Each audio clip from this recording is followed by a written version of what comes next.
we go. So my name is Carlos Walker, and this is Forward Progress. How you doing, Mr. Dion? I'm great yourself. How are you? Man, life is perfect, bro. So before we start, if you will, let the people know who you are and what you do. Hi, my name is Dion Quarles. I'm originally from Washington, D.C. I moved here in North Carolina in 2018, and my wife and I, we got a business that we build up in April of 2020 called the Bridge Consulting Group. And what we do is we help children with autism and behavioral problems. Okay.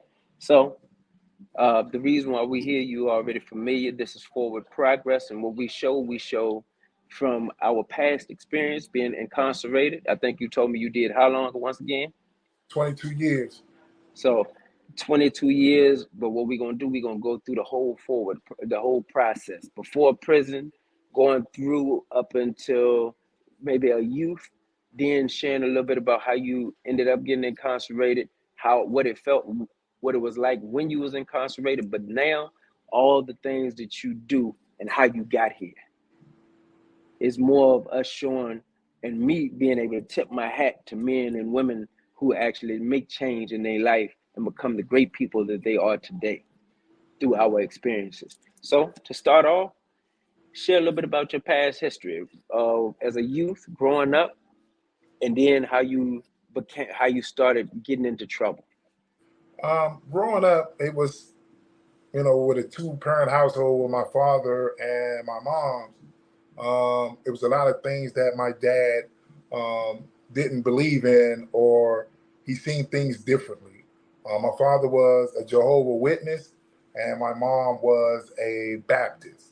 My dad didn't believe in celebrating pagan holidays or eat pork. My mom's all about celebrating pagan holidays, eating pork.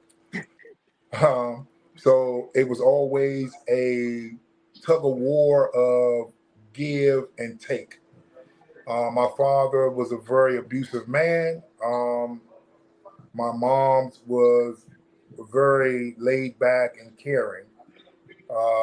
My dad decided he wanted to leave my mom's when he got incarcerated and came home. He decided he wanted to leave my dad.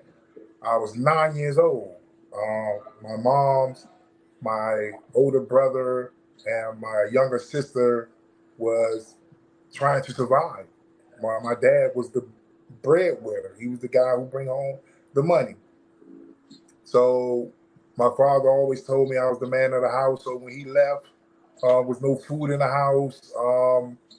So I got to stealing food out of the Safeway. Um, my mom's didn't know. So I was one of the guys that, you know, always was into something. The most interesting thing as a kid, I used to see the older guys out there gambling. And I asked them for a couple of dollars. This is back in the 70s. I asked them for a couple of dollars and they gave it to me. And I go to the store, buy some bubble gum. And what I do is I chew the bubble gum until I can taste the sugar and put it under my shoe on my heel and ran through the crap game and stepped on the money. So whatever the bubble gum picked up, I ran off with it. So the older guys used to chase me. So this one particular guy, he caught me, and instead of him beating me up, he put drugs in my hand. So I had to work that off. I had to work that money off. So at 10 years old, I was hustling. Um, I remember he gave me $400 in a child state mine. I'm thinking we're going to eat forever. And I went to give my mother the money. She put me out the house, told me to get out.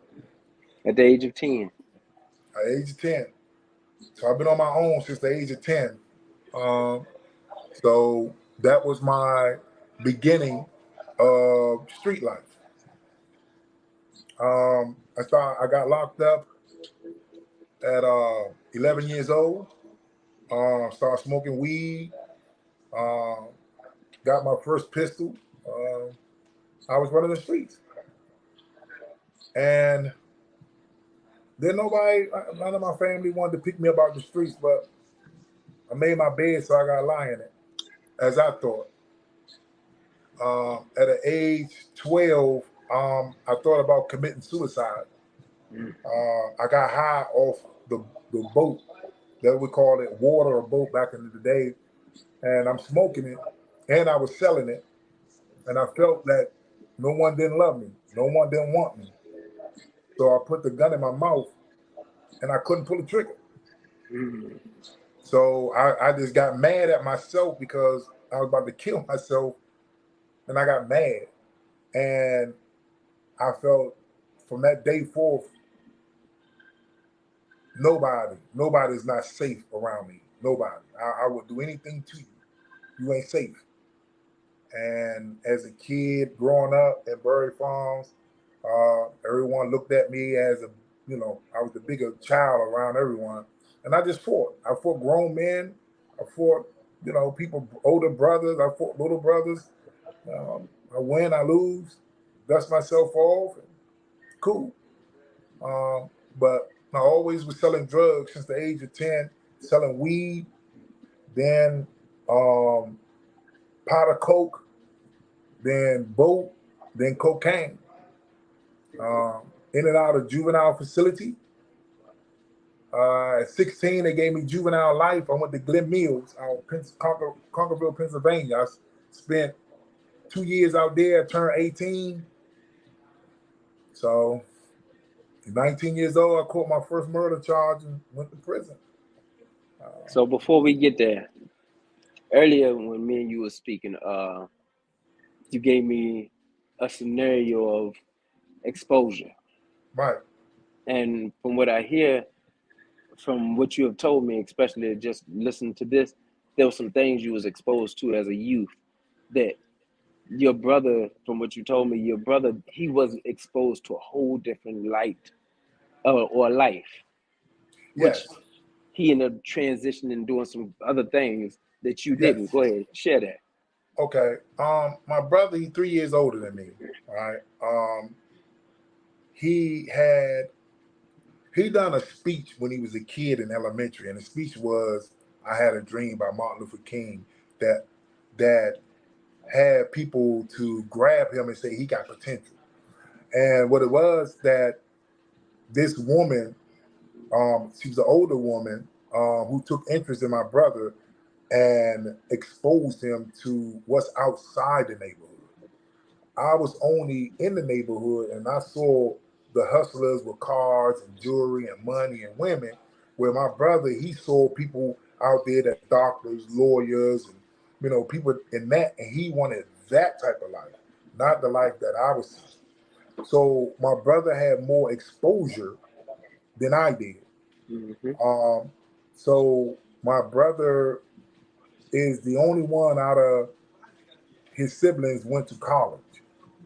He went to the same college that um, Bill Cosby went to out Pennsylvania, Philadelphia somewhere. Um, I only had a fifth grade education, and my sister, she just got her high school diploma. So my mother wasn't exposed to a lot of stuff because she was always in the hood too, staying in the house. So she didn't know how to give me exposure. She didn't know how to say, okay, you good in sports. Let me put you in sports where you can, let out that energy, let out that aggressiveness, or boxing because I fought a lot. So it was like steady doing that because she didn't have the money or the time to take me to a boxing practice or take me to a boxing game or take me to a football game or take me to football practice or pay for the equipment because her thought was let me pay the rent and keep food in their stomach and clothes on their back. She didn't have no have didn't have the understanding of nurturing the gift. Because she was never nurtured. Exactly. So we're gonna move forward. Culture murder charge, you're in prison. What was the mind state of that young man at that point in time looking back? What was the psychological feeling that you felt while you was there? This is another this is something new to me, and I knew that I wasn't going to be the same person that I was when I walked in. I knew that something was going to change in me. So I told my biological mother that I'm not going to be the same when I come out. Mm. So I wasn't nervous, I wasn't scared, but I was more cautious. Like, this is real. This right here, anything can happen. So I was like, this is my life, and I embraced it. How much time did they actually give you, if you don't mind me asking? They actually gave me 25 years to life. Um, a lot of people was coming to court, so I went on and took a cop. Um, so they gave me 12 to life. They gave me 12 to life. They dropped it to second degree murder because they had me at first degree. So they gave me 12 to life. And in prison, um, I mean, like anyone else, you got to survive it. You got to survive So, it. so in the beginning, being that you said it the way I feel, and I could be totally wrong. When you went in, your first how many years were you actively, I guess you could say, upset or having to do prison life instead Well, of just a learning process to become who you became? it was a learning process for me to understand how to survive this journey, um, because it's mine. So how can I survive it? Because I hear stories about going down the country, which was Lawton. They were saying, "Man, you go down the country, blah blah blah." So I was like, "Damn, I wonder what it was, how it looked." And I didn't know that in up the jail, I was creating enemies to see them again down Lawton. And to me, it was like, again, this is my journey, this is my life. So I embraced it. I embraced it. I didn't complain. I didn't uh, like apologize for what I did, because I felt as though I deserved all what I got, because I had took a life, because a person had lied to me. A girlfriend had lied to me and said that this guy had attacked her, and I felt as though I took an innocent guy's life, so I deserve all that I get. So I embraced it. Mhm. Okay, so you're in there. There came a change at some point. Me and you spoke earlier. You shared with me you lost a few people in prison. My grandmother, Big Mama, my grandmother was the best thing ever to me, man. Everything to Mm, me. When I lost her, I lost myself. I got the smoking cigarettes. I got the cutting up. I mean, that was my backbone on the streets. Whenever things got rough on the streets, I went to my Big Mama house on the weekends, and I slept with my grandmother up till I was 19 years old. So when I get off the streets from hustling and being shot at and shooting, and I go to my grandmama house and I lay in bed and grab her arm and put it over me, because that was my secure blanket. That was my safe haven, to have her arms around me, and I go to sleep. So she meant everything to me. so So when she passed away, it was like, what is I'm living for? Why is I'm here? What is anything? You know? So you sound like you went into a dark state after she passed. yes. Started acting up in prison. I guess up until then, maybe a couple fights, maybe give or More take. than that, I was fighting inmates and police officers. Oh, after she or before? After she passed away, it was like, you know, I don't care about nobody. Nobody. How Not long? even How not long? How long ago was that in your bed when this transpired? I got locked up in '89. My grandma passed in '91. She Mm. passed in '91. So this was early on in the bid that you got chaotic. Yeah, because Okay. I didn't even get sentenced until like '92 when I just decided like I'm tired of going back and forth to court. I'm gonna go ahead and take a cop, go ahead and do my time. And when I pleaded guilty, my mom looked me in the eyes and told me that she respect me as a man because I took responsibility of my actions. So we're gonna move it forward a little bit further. What made you decide? Matter of fact, before I get too far, you also shared with me earlier that when you first got locked up, you couldn't read, write, Yeah, uh, I had a shit. fifth grade. I had a fifth grade education, so I couldn't read, I couldn't write, I couldn't spell. I had a older guy. He was a celly of mine. Um, I used to ask him to read my letters to me. But one day he was like, "Look, I'm not reading this anymore for you because this is personal. This is for you." And I got upset. Like, "Nah, you gonna read? You gonna read this to me?" So he turned his back to me and threw me a dictionary and told me to fend for myself.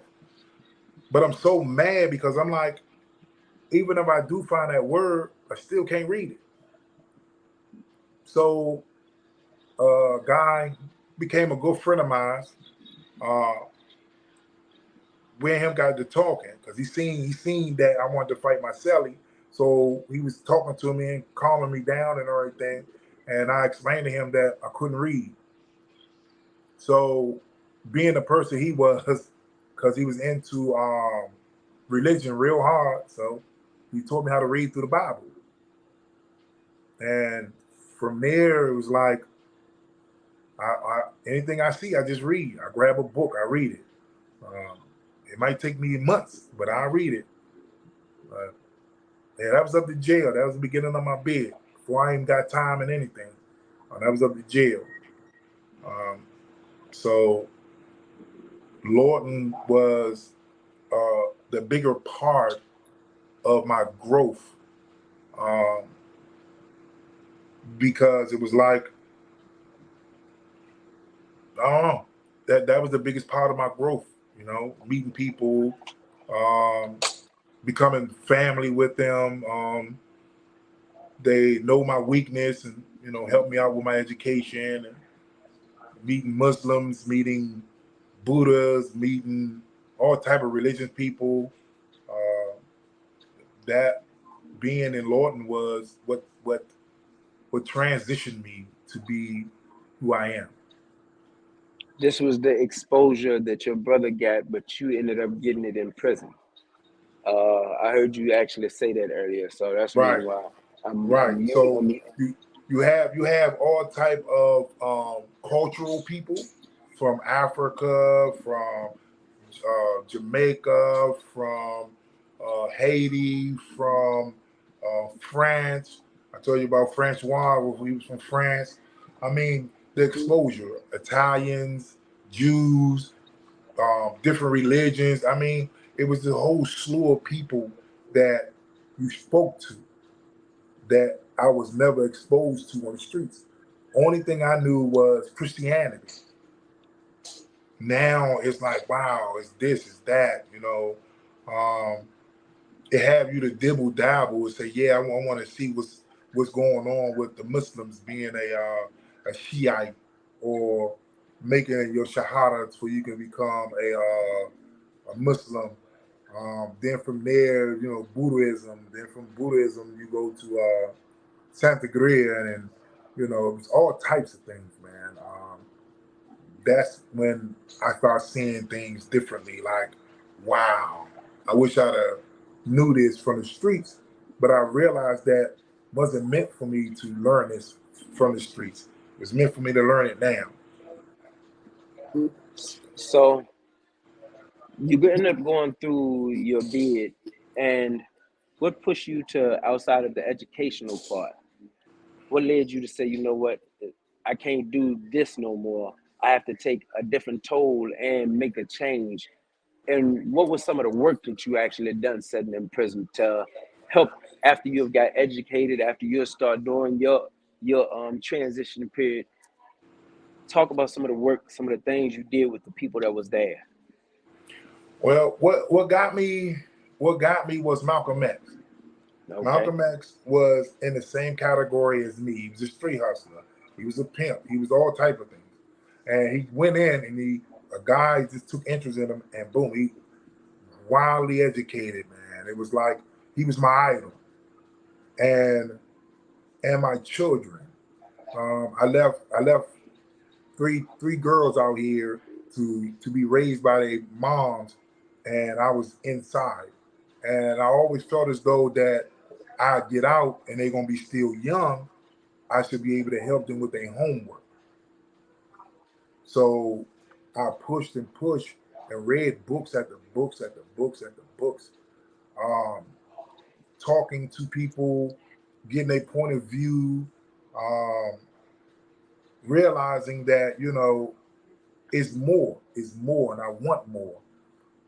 I wanted to learn more. I wanted to understand more. So it was just like a light just hit me, and I just wanted to learn more, more, more, more.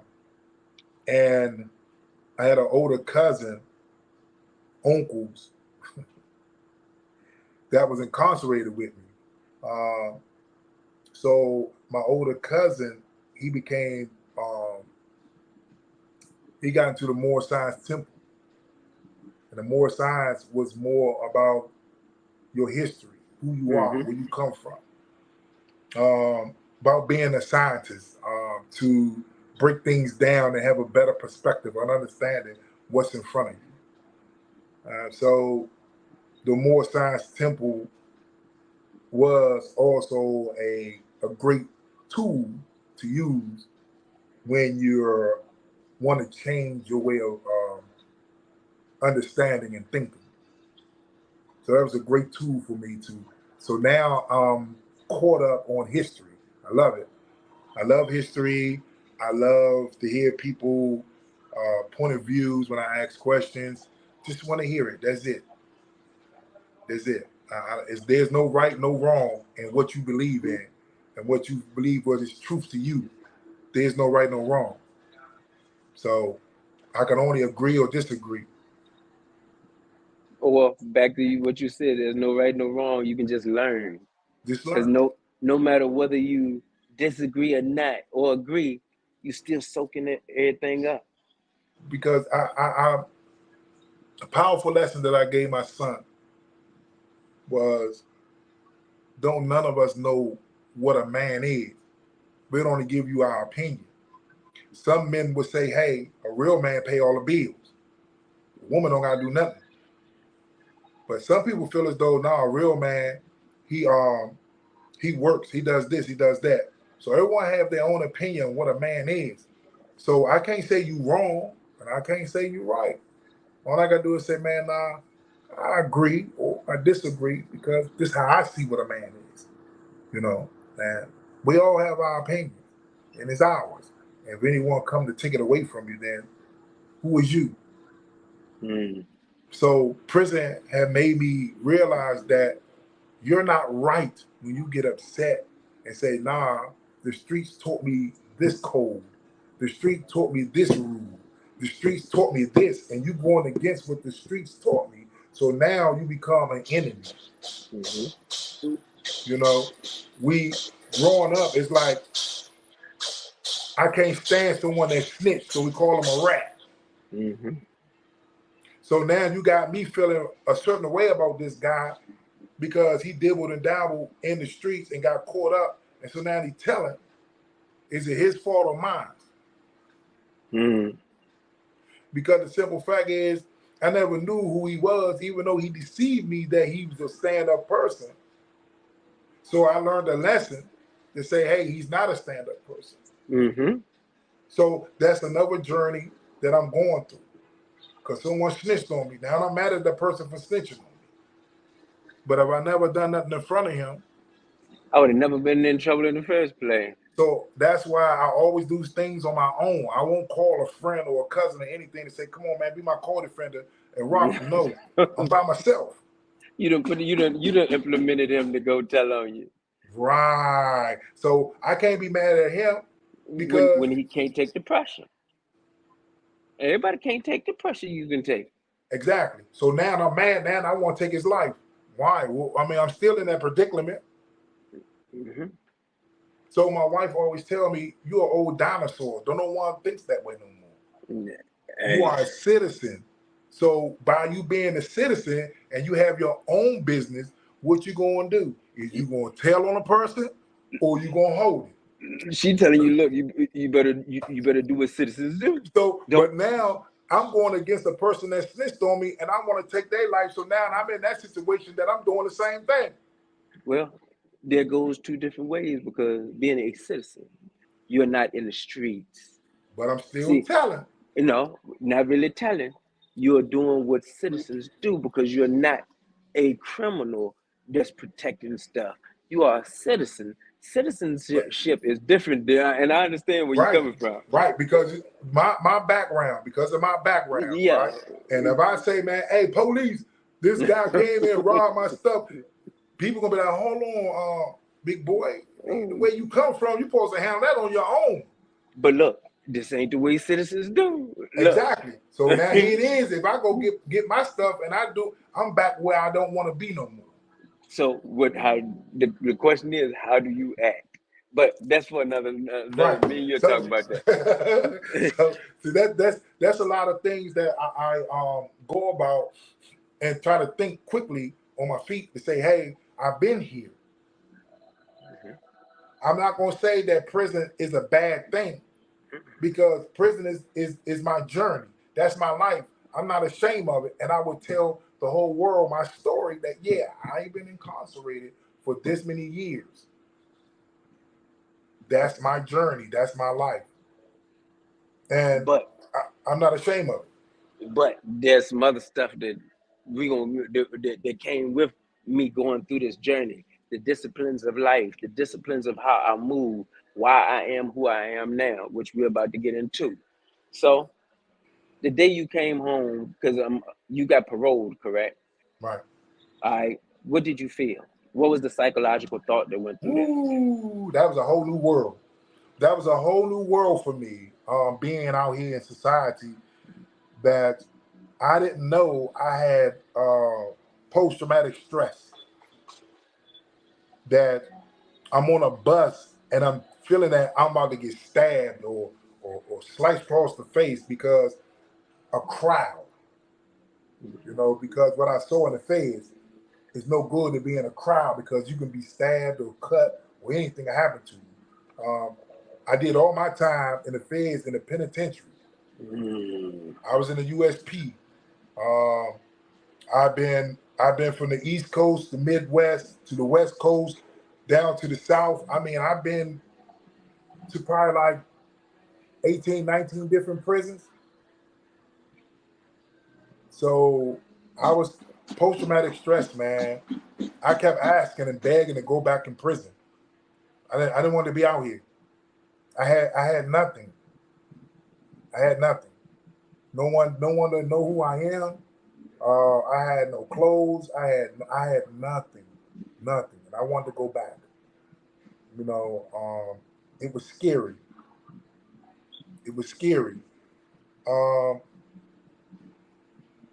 but I began to meet and fellowship with the people that was incarcerated with me.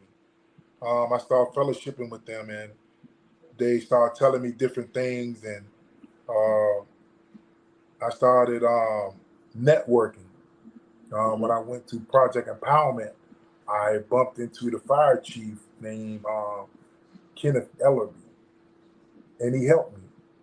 And people couldn't believe that I came home and became a mechanic for the fire department.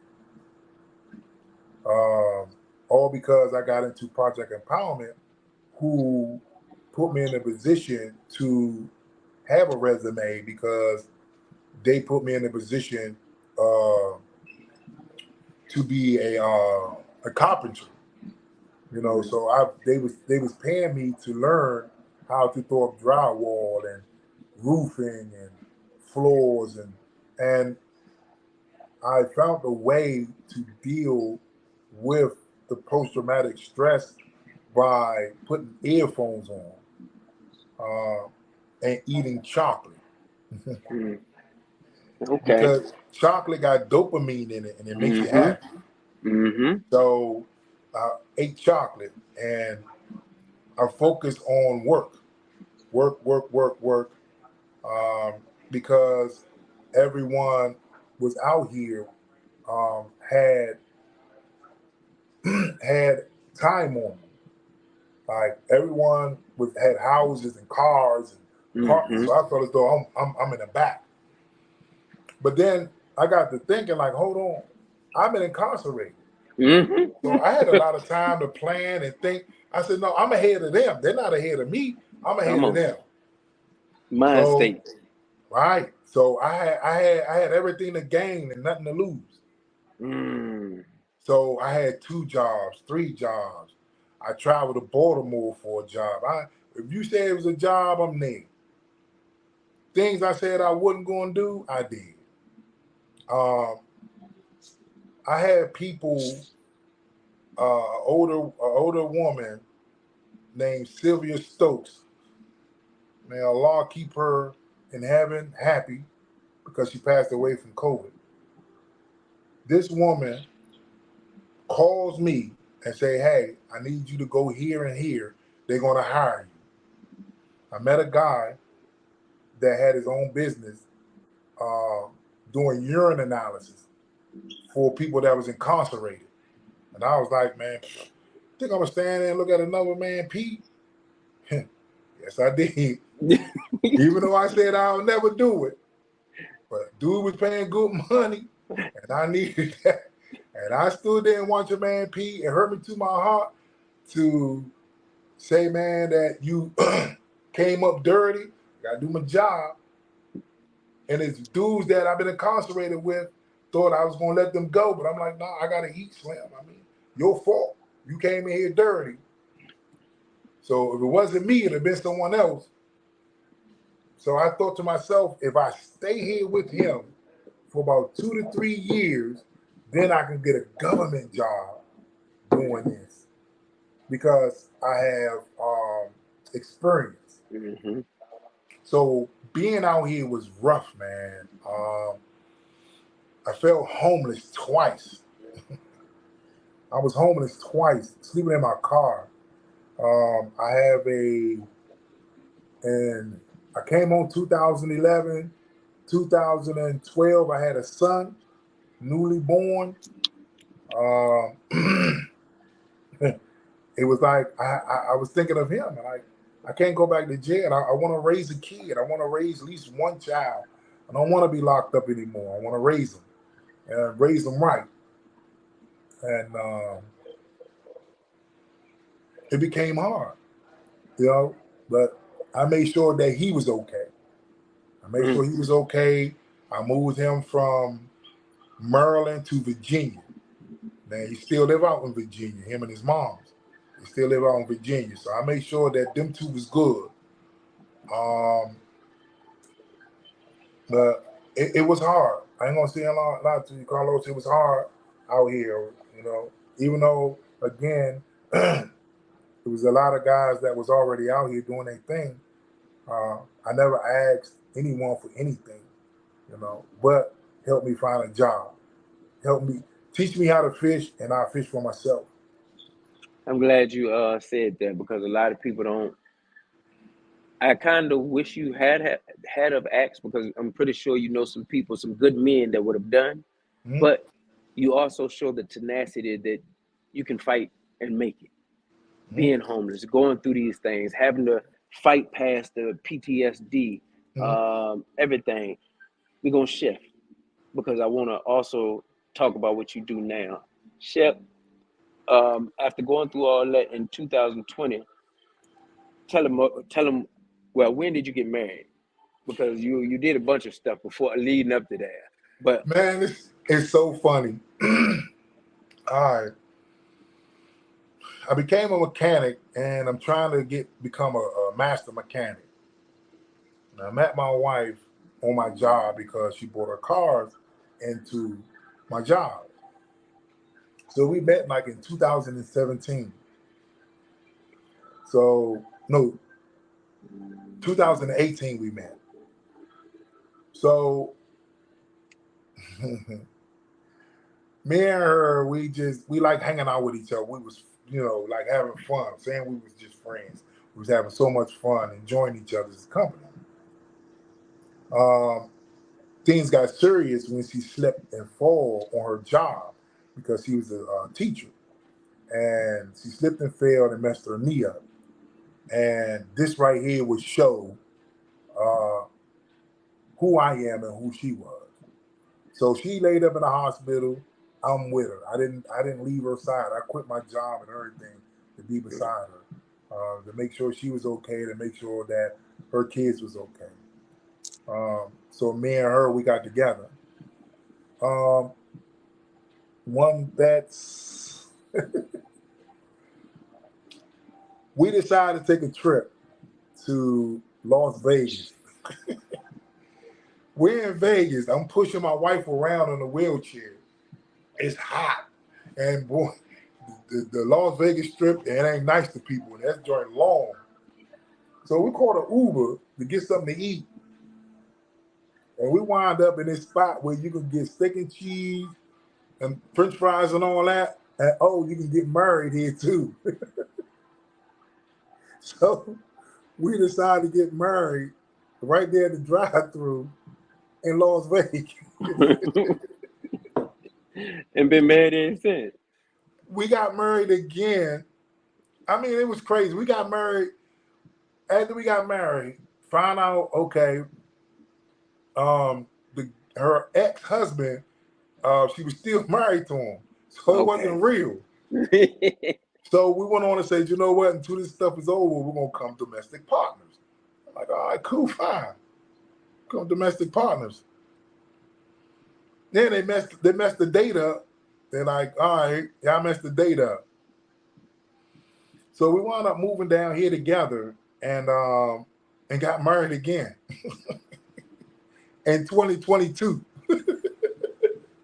So we husband and wife. Now, go ahead. So now, during that process is that April of 2020, when the COVID first hit, my wife, I used to ride her everywhere in North Carolina because we down here, and I used to ride her everywhere for her to get a job, and no one wouldn't hire her because she was in a wheelchair. She had the credentials, right? My wife was a professor at Johns Hopkins, and she was a teacher at some school in D.C. over there on Minnesota Avenue, and she had a job doing ABA, Applied Behavior Analysis. So she was doing all three of them jobs and working on her dissertation to get her doctorate in education. So no one didn't want to hire her. So she got mad. She was like, you know what? I don't need none of y'all. So she came to me and said, hey, how about having our own business? So I'm like, all right, what that looked like, me supporting her. I didn't ask her what the business was about. I was asking her, how can I support her and what my support looked like to her? And she was like, well, you got to go back to school. I'm like, I just finished school, became a master mechanic. But okay, I asked you, and you told me. So I went back to school to get my certifications to help my wife out. And I was lost. I didn't know anything about behavior. I didn't know anything about autism. I didn't know anything about it. So again, another challenge, another journey. So, I mean, it was difficult, but I stuck with it. Here it is now, 2024. We expand our business. Oh man, we expanded. When I say we expand, man, we expand, man. Talk that talk. We wound up, as you can see, if you get in the background, we newly purchased this house that we win in April of this year. Congrats. We got horses. We got 6 cars. I got 2 motorcycles. We travel a lot because I said I like to travel, so we travel. You said you got horses. Yeah, I got 4 horses. I'm coming down there with the horseback. Hey man, come on down, man. I promise you. Man, I've been telling people to come down and ride the Uh, horses, man. don't even sweat it. I'm coming. Don't even worry about this. Look, Okay. I promise you, I'm So, coming. Look, but so now I'm living a life that I always imagined in prison. Um, I always wanted to get married. When I came home, I explained to every woman, I want to be a husband. I want to be a husband. I want to be a dad. No one didn't take me serious. No one didn't take me serious. I was telling them I have plans. I got dreams. I want to do something. I want to live a certain life. And my wife, man, was like, yeah, like, yeah, I want the same thing you want. mm, And even though I see myself with an older woman, my wife, I'm 11 years older than my wife. it don't matter. It Her, did. her, her mind state filled with yours. And that woman is very intelligent. Excuse me, very intelligent, very smart, very business minded. I mean, man, any man that had her, that lost her, lost something, man, because you always want a woman that can continue anything if you hurt, sick, or anything, man. Hmm. When I had a massive heart attack, man, my wife got this house for us. I'm gonna She also didn't. give it to you too because any woman who lost you, they lost a good thing. You quit your job to also help your wife out. You did some things, the things that you're telling me that that you look for a woman to do, you did it for her. This is what's in you that God instilled in you to now do and live the fruits of y'all labor. Now, this is 4 years later. Y'all own a business that's taking care of artistic youth and everything. You went Mhm. back to school. You put in some great work. Tell your wife I said thank you for being there with Look, you man. too. Look. Uh, man, as I tell everybody that I get to do these interviews with, I am honored to be able to do this and share your story. It means that much more to me because of the fact that I get to meet somebody great that the world needs to know that came out of prison, had to deal with everything within themselves that they had to fight to become who they are today. These are some of the greatest stories I've ever heard in my life, and I met people out here that got great stories, but it could be because of a shared experience. But Like I told you earlier, it's all about consistency. It's all about consistency. And that's when I asked you that question. What is the difference between discipline and consistency? You know, um, consistency, man. You got to keep pushing forward, even though it get hard. You got to push. be consistent of getting up every morning and say, you know what, it's gonna be better. I'm gonna do right. You know, you gotta be consistent. Uh, change your mindset. Change your mindset. When people say to you, "Practice make perfect," it doesn't. Practice don't make you perfect. We are not perfect human beings, but it makes a habit. It can make a bad habit or a good habit because you practice it. So if you're gonna practice of being consistency, or would you practice of being inconsistent? We have to go through the process. You cannot duck it. And if you do, you're gonna keep saying this is what I want and won't never get it. Now I So am going to challenge you on one part. okay. I think we are perfect. Not as we are going, but in God's eyes, He see the end result. We don't see ourselves the way God sees us from this perspective. We keep looking from this perspective in what we're becoming. But in God's mind and eye, He know the creation that He created and sent down here to handle business. But we are gearing towards perfection, where God sees us in perfection. That's the only reason why I say I challenge that thought. Okay. Now this is why I said it. We always fall short. Sure, no, this is true. See? So even though that Thomas Edison, who did the light bulb, he didn't perfect it Mm-mm. until one day it took him 100 tries, but he No, finally got it. Right? 10,000 tries. And he finally got it, right? So now, when he got it that one time, now you got big bulbs, little bulbs, red bulbs, black Mhm. bulbs. you got all type of bugs, right?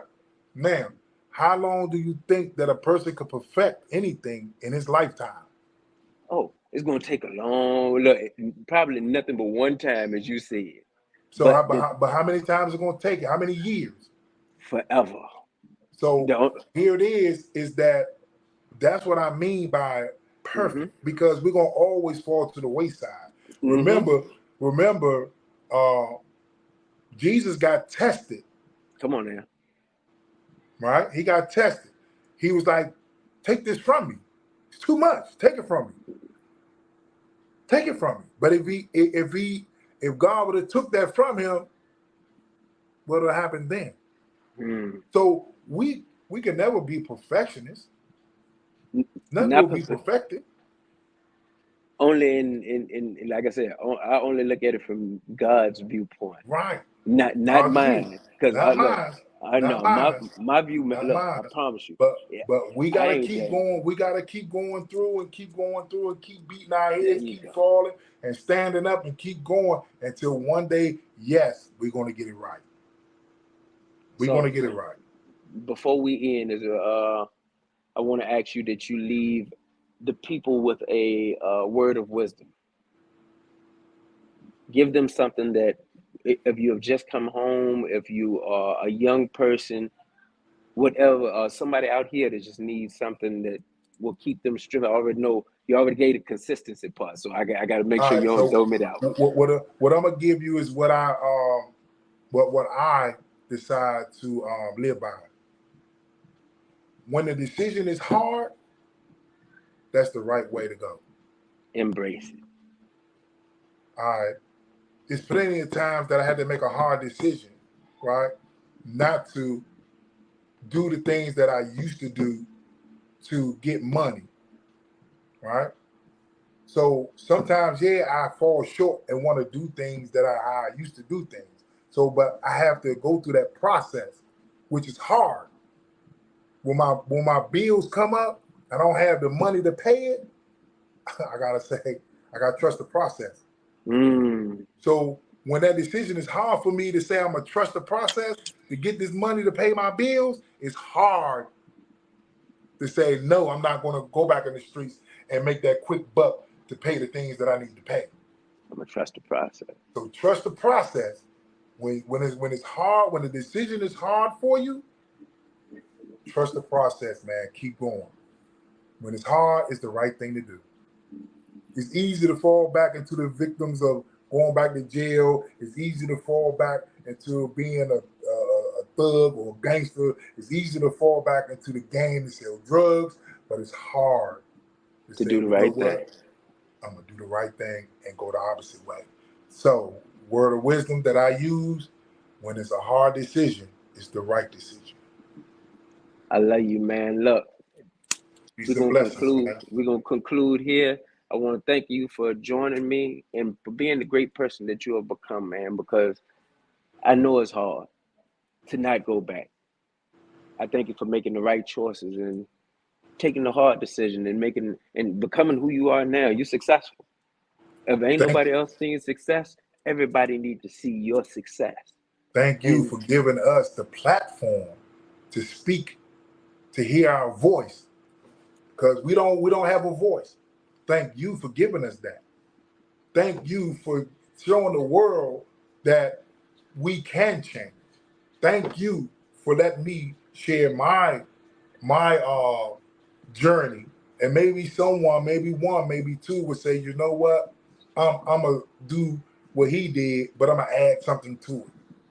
So thank you, because you're the one who given us the voice and the exposure. So again, my brother, keep doing what you're doing. Much blessing and love and respect to you. it's an honor, man. I promise you, it's an honor. Uh, I thank you for telling Donnie, look, man, hey, Dion said, man, look, you ain't hit him yet. Look. And I was like, yo, Darren, send the information, man. Look, I've been moving and ripping and running. Look, I'm going to get to him, I promise you. And he did it. And I'm grateful that I got to do this, man, because this means the world to me to expose people to who we are. We superheroes. They just ain't met us yet, but they're Ah, about to.